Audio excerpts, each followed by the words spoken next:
उन्हाळ्यामध्ये तूप काढण्याची, साईपासून तूप काढण्याची एकदम सोपी पद्धत. सगळ्यात आधी एक मोठं पातेलं घेतलेलं आहे. त्यामध्ये जेवढी मलाई साचलेली असेल, आता ही 8 दिवसाची मलाई आहे. आता उन्हाळी तूपही उपयोगी येतं आणि ताकही त्यापेक्षाही जास्त उपयोगात येतं. म्हणून 8 दिवसापेक्षा जास्त ठेवतात. 8 दिवसाची मलाई ठेवली म्हणजे ताकही उपयोगात येतं. दिवसाची मलाईमध्ये जास्त दिवस ठेवलं की ताक कडवट लागतं. आता तूप काढण्याची सगळ्यात सोपी पद्धत म्हणजे सगळी मलाई पातेल्यात ओतून घेतली. त्यामध्ये 5 ते 6 आईस क्यूब टाकून सगळ्यात आधी ही जी साय आहे ती सगळी मिक्स करून घेतलेली आहे.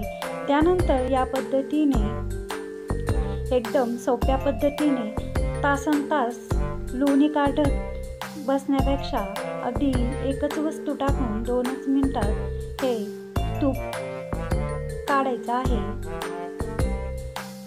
आता या आईस क्यूबमुळे पटकन असं लोणी बनलं जातं.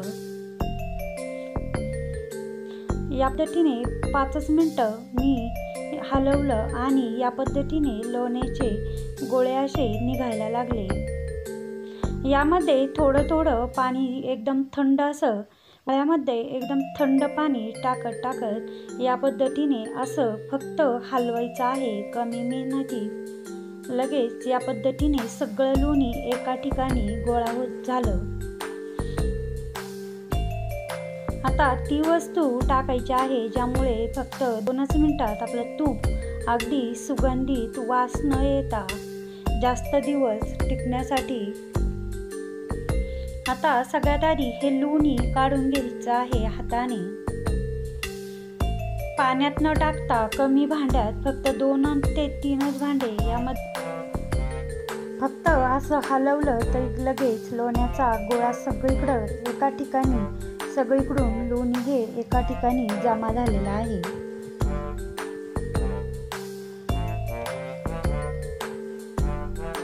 आता हे लोणी ज्या भांड्यामध्ये तूप कडवायचं त्याच भांड्यात हे लोणी काढून घ्यायचं आहे. म्हणजे आपले जास्त भांडे पडत नाही. आता हे तुपाचे भांडे खूपच तेलकट चिकट होतं. म्हणून आपल्याला जेवढे कमी भांडे होईल तेवढ्या कमी भांड्यामध्ये तूप काढायचं आहे.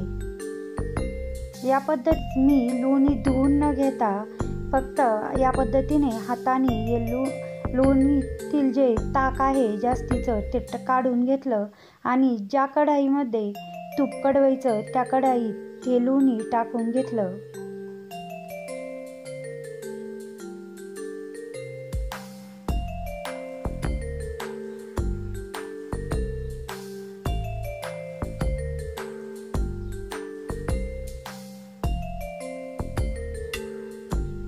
आता सगळं लोणी ताकही एकदम घट्ट आणि या पद्धतीने ताकातून लोणी काढलं की ताकही चविष्ट बनलं जातं.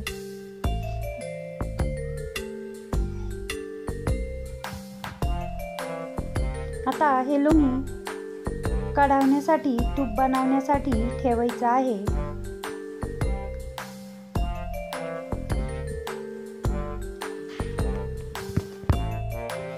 आता हे लोणी या पद्धतीने कढवलं. आता ती वस्तू म्हणजे यामध्ये व्हाईट व्हिनेगर 1 चमचा टाकलं. आता काही सेकंदात लगेच लोण्यापासून तूप वेगळं झालेलं आहे. जास्त वेळ कढवत न बसता फक्त 2च मिनिटात तूप वेगळं झालेलं आहे.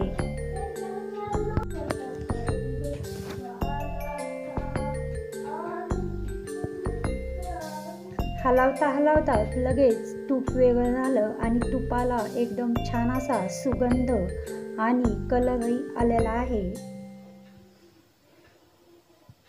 आता थोडंसं असं चॉकलेटी होऊन द्यायचं. काळं न होता चॉकलेटी झालं.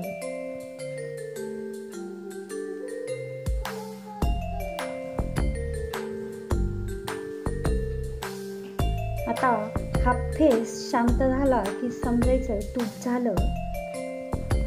अशा पद्धतीने एकदम छान असं तूप झालेलं आहे।